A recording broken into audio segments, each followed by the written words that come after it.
Bonjour tout le monde, bienvenue à la Société des Jeux. El Capone a déjà dit, tu peux aller loin dans la vie avec un sourire, mais tu peux aller encore plus loin avec un sourire et un gun. Alors, c'est ce qu'on regarde à l'instant, un nouveau Kickstarter with a smile and a gun. Alors sans plus tarder, c'est parti.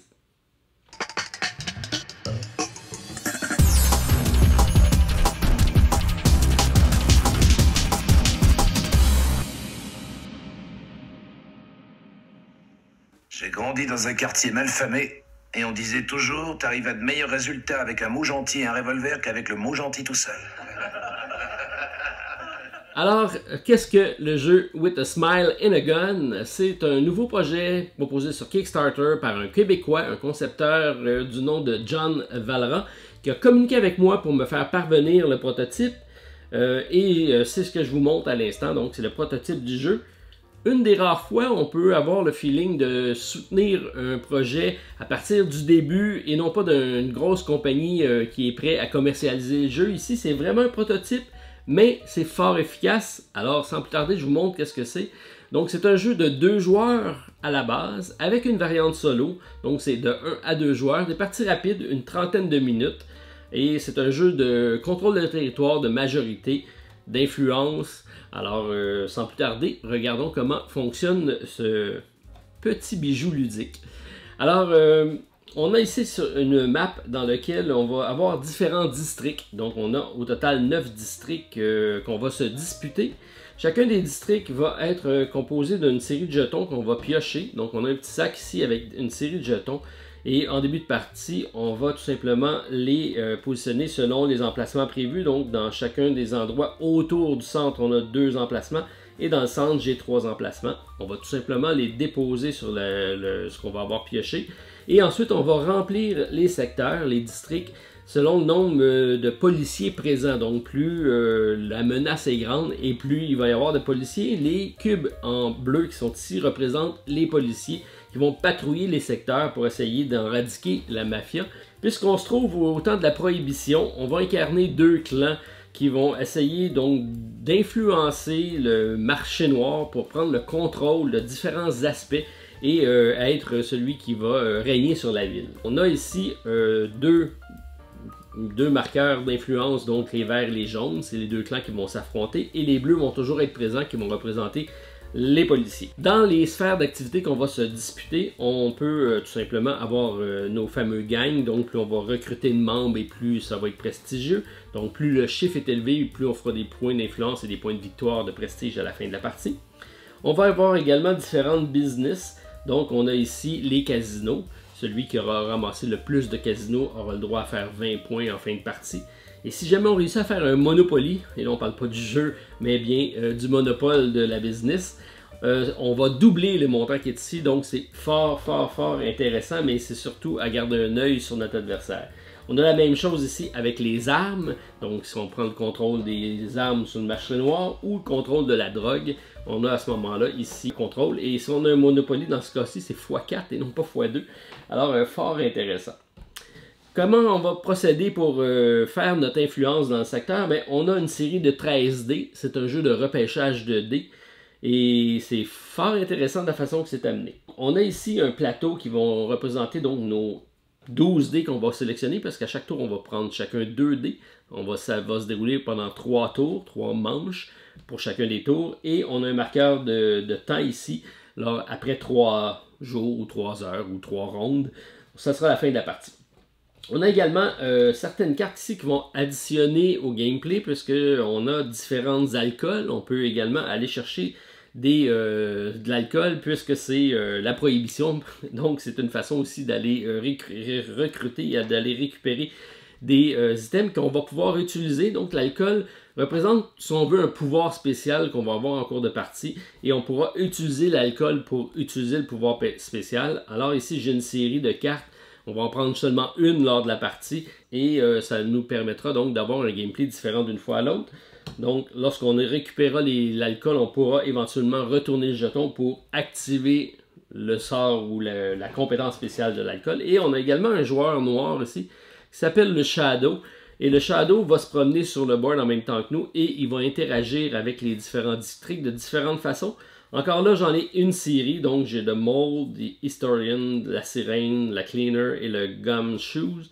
C'est des personnages neutres qui vont vraiment changer la façon de jouer. Et encore là, on va en choisir un au début de la partie, aléatoirement, qu'on va positionner. Et on aura donc une combinaison d'un alcool et un Shadow qui sera différent d'une partie à l'autre. Et ça, c'est intéressant aussi pour la rejouabilité.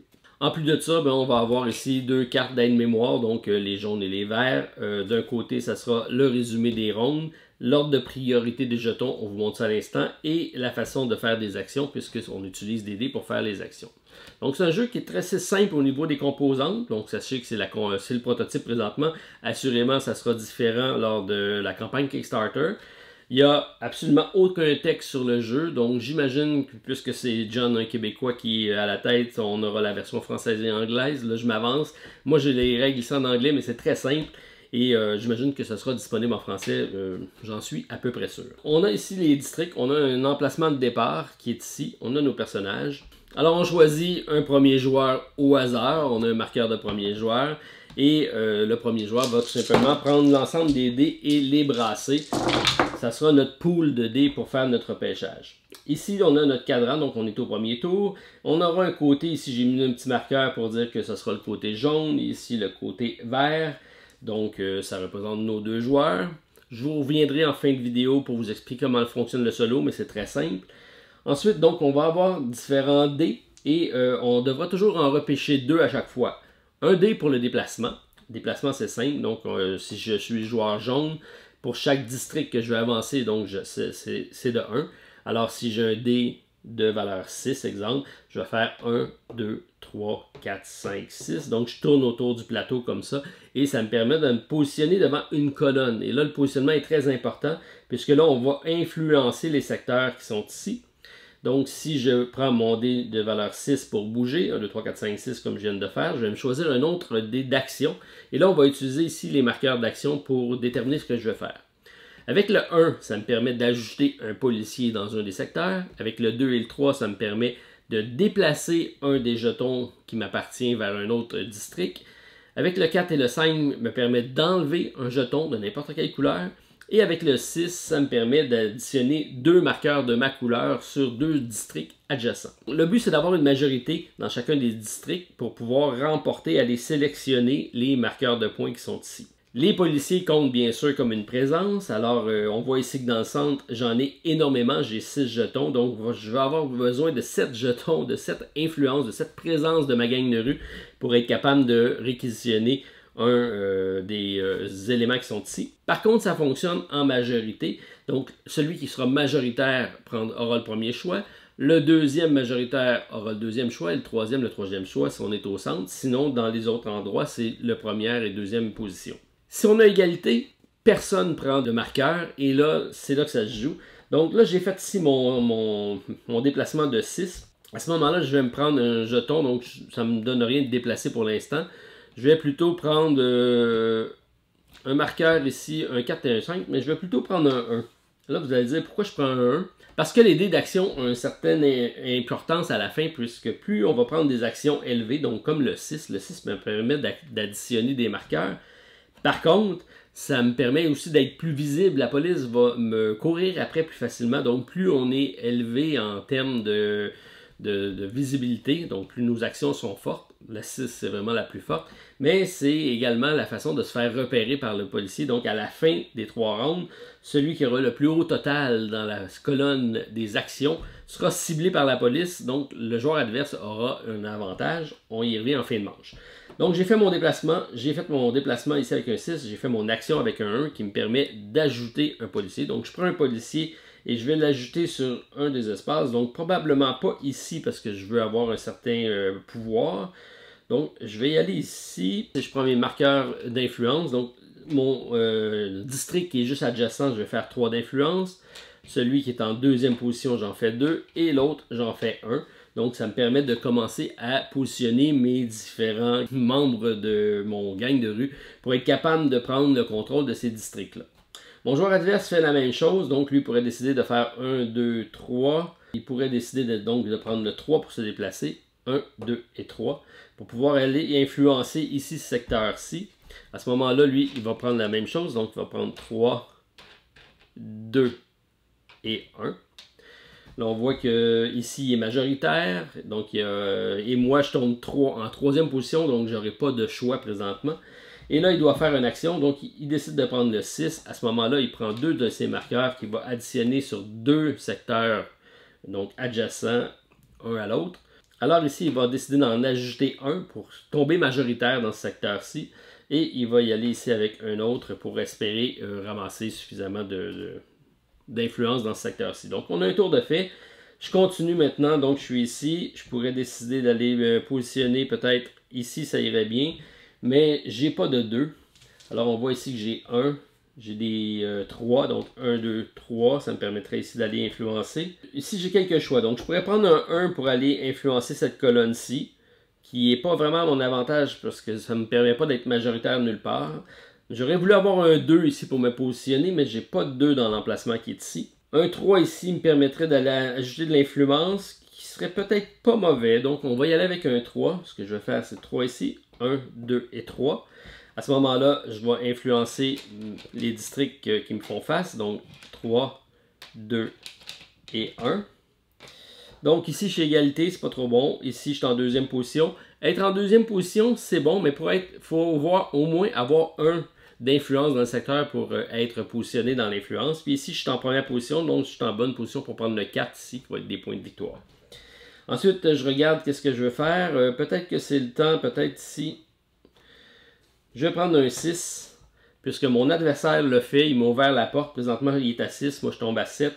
Et là, si je vais ici, je vais tomber majoritaire ici. Et si je m'en vais ici, je vais être majoritaire là. Donc, 2 adjacents payants présentement. Mon adversaire qui est ici décide de bouger. Voyant ici que je suis majoritaire, il décide de ne pas me laisser seul y aller. Donc, il prend le 1 qui est ici. Il bouge seulement de 1. Puisque ça va lui permettre ici de faire 3. Donc, on est à égalité présentement ici. 2 dans le centre, qui lui donne une deuxième position, qui n'est pas mauvais, et une deuxième position ici. Donc, c'est quand même des positions payantes pour lui. À ce moment-là, on regarde qu'est-ce qu'il veut aller faire. Alors, il va décider d'aller avec un autre 6. Il va le all-in. Et là, 1, 2, 3, 4, il est majoritaire ici. Donc, il va prendre 4 pour aller prendre majorité. Il va me devancer à ce niveau-ci. Et il va aller sécuriser sa position dans le centre avec un autre ici. Dernier tour, donc je me dois de rebouger. Je vais décider également d'y aller avec un 1 ici pour bouger ici. Ça va me donner 3 d'influence ici, 2 d'influence dans le centre, qui est malheureusement pas suffisant, et 1 ici, qui va me permettre de neutraliser mon adversaire ici, qui avait pris possession de cet emplacement-là. Et je me dois de prendre un dé d'action. Et ce que je peux faire, par contre, je pourrais prendre un 4 et un 5.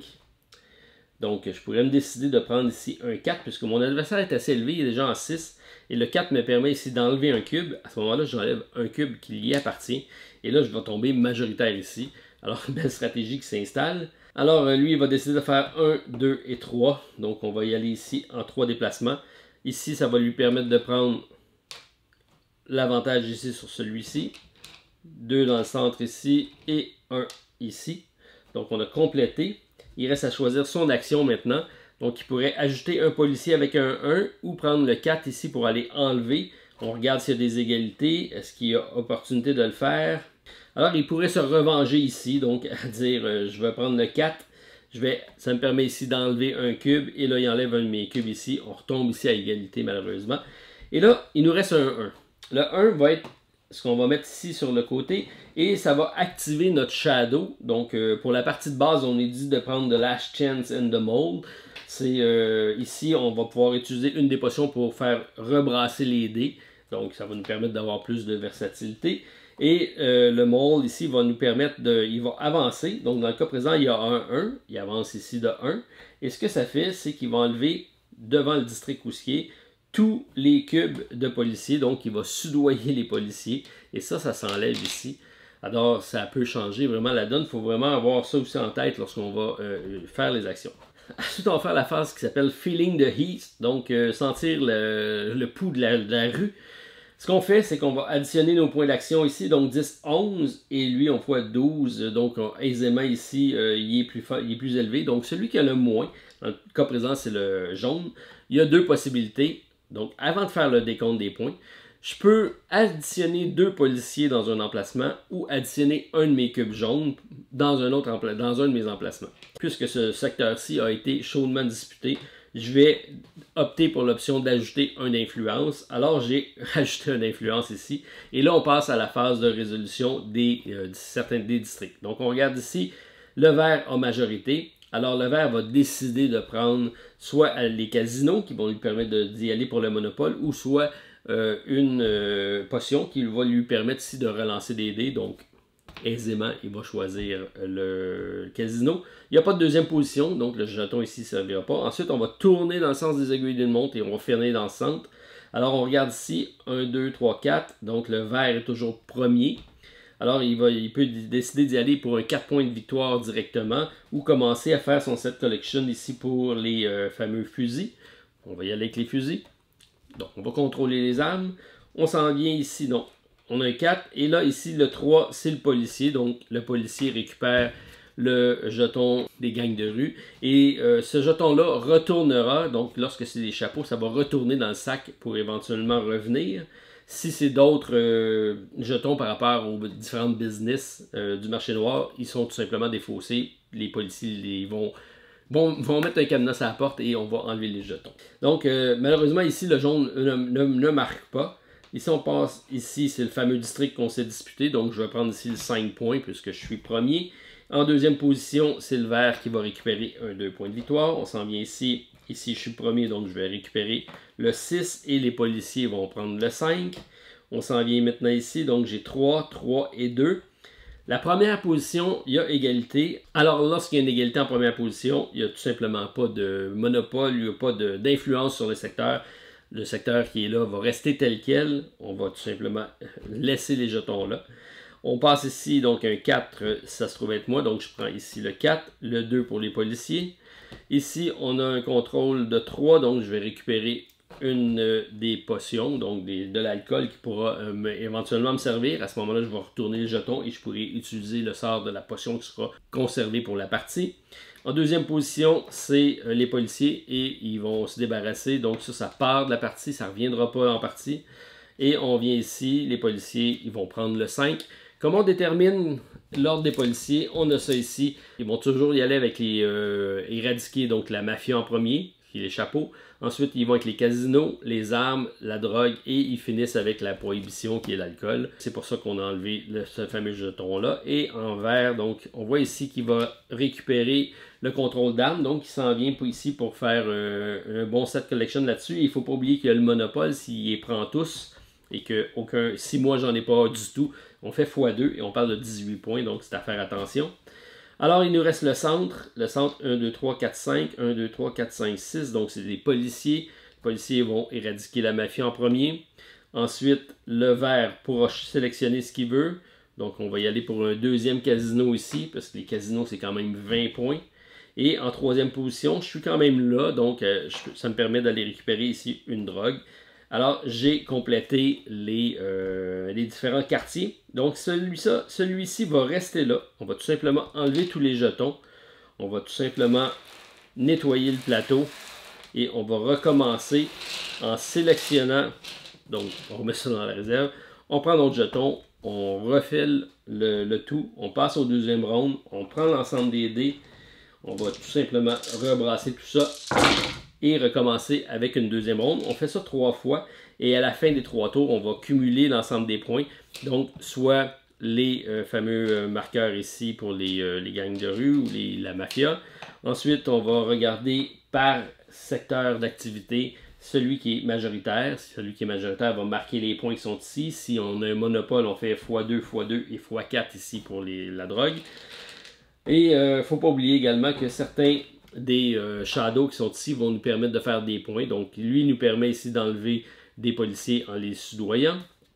L'historien est intéressant lorsqu'on arrive dans le secteur, lorsque le shadow arrive dans le secteur, il récupère tous les jetons qu'il va mettre sur sa carte et chacun des jetons vont marquer des points à la fin de la partie. Par contre, si on n'en a pas, on va perdre des points. Alors, c'est faire attention. La sirène, tant qu'elle, elle va prendre celui qui est majoritaire dans le secteur où ce qu'elle est et elle va enlever la moitié des jetons de celui qui est majoritaire, donc elle va détourner notre attention. The Cleaner va tout simplement enlever, lorsqu'il arrive sur un emplacement, il va enlever une des points de dispute, si on veut, par rapport aux business qui sont là, en prenant la même priorité que la police. Donc, on va seulement avoir un objectif à ce moment-là au lieu de 2 dans ce secteur-ci. Et The Gumshoe, alors lui aussi est intéressant. Ce que ça fait, c'est que celui qui aura le plus grande influence va récupérer la carte. Et celui qui a la carte ne pourra jamais prendre le dé le plus élevé lorsqu'il va faire la sélection. Et si on reste avec la carte à la fin, on va perdre 3 points. Donc c'est une carte qu'on ne veut pas nécessairement. C'est un agent secret qui court après nous. Alors on va se le passer un l'autre. Alors belle trouvaille au niveau de ces cartes-ci. Le fait d'en avoir plusieurs aussi fait vraiment gameplay. Et même chose pour l'alcool. Donc ça c'est un reroll. Ici il va nous permettre d'aller voler une business directement sur l'emplacement qui est au-dessus. Donc on va probablement se servir de l'alcool pour endormir la garde. Celui-ci va nous permettre de déplacer des jetons. Celui-ci va nous permettre de marquer en double un point d'objectif qu'on aura lorsqu'on va utiliser l'alcool. Et celui-ci nous permet d'utiliser l'alcool pour probablement corrompre les policiers et en remplacer la moitié par nos agents d'influence à nous. Alors, de belles façons ici d'augmenter la rejouabilité. Ça reste un jeu très simple qui se déroule rapidement, une trentaine de minutes, mais qui est fort tactique, très stratégique et qui peut jouer en solo. Donc, le solo est assez intéressant. On va avoir un personnage qui va tout simplement, lui, tourner autour du plateau. On va prendre notre sélection de dés, la même chose. Lui, il va toujours sélectionner pour essayer d'arriver dans le même emplacement de nous, idéalement. Sinon, il va essayer de se rapprocher autant que possible et il va toujours prendre la valeur en dessous. La seule distinction, c'est que notre opposant, lorsqu'il va mettre ses jetons, au lieu de faire 3, 2 et 1, il fait 4, 3 et 2. Alors, ça devient très fort rapidement. Par contre, il n'utilisera pas le dé d'action, il va seulement en prendre un et l'enlever. En premier lieu, il va toujours prendre le 6. Le 6 va toujours être celui qui va récupérer si jamais c'est disponible. Sinon, il va aller prendre le dé qui est seul et sinon, il va partir du dé le plus faible en montant. Et à la fin de son tour, il va également prendre le dé plus faible et il va le relancer. Donc, pour redynamiser le jeu, tout ça. J'y ai joué, ça se joue bien en solo. C'est aussi fluide que la partie à 2 joueurs. Par contre, c'est sûr qu'il y a un peu moins de stratégie, c'est un peu plus de hasard, mais c'est bien fait, ça fonctionne bien. En plus, le Shadow est là pour changer la donne des cartes un petit peu. Et ce qui est intéressant avec le mode solo, et on a pensé à mettre plusieurs modes, on a 4 modes de difficulté, ça c'est assez intéressant. On a également 6 bandes rivales au total, donc on va avoir des façons avec des objectifs différents. Et on a peut-être même un mode de campagne, si on veut, qui va nous permettre de jouer des parties en atteignant un certain pointage avec des objectifs qui vont changer à chaque fois. Donc c'est un 5 parties de suite qui va nous faire une mini-campagne, si on veut, au niveau du jeu. Donc, belle trouvaille. Alors John, félicitations, pouce en l'air. Je vous invite à aller voir la campagne Kickstarter sera disponible donc en lien à la vidéo. Ça sera la possibilité d'aller voir. C'est sûr que ça reste un prototype, donc ça risque de changer. J'ai quelques idées aussi pour bonifier, je t'en ferai part, John, mais je te dirais que c'est très très bien, très fluide, très simple, très accessible. Alors, un jeu de contrôle de territoire avec le marché noir, probablement un jeu idéal pour le Don. Alors, c'est sûr que je suis là. Alors, merci John de m'avoir partagé, je vous le partage, j'attends vos commentaires, puis j'invite à aller voir la campagne sur Kickstarter. Alors, merci tout le monde. On se revoit prochainement pour une autre vidéo à la Société des Jeux. Bye!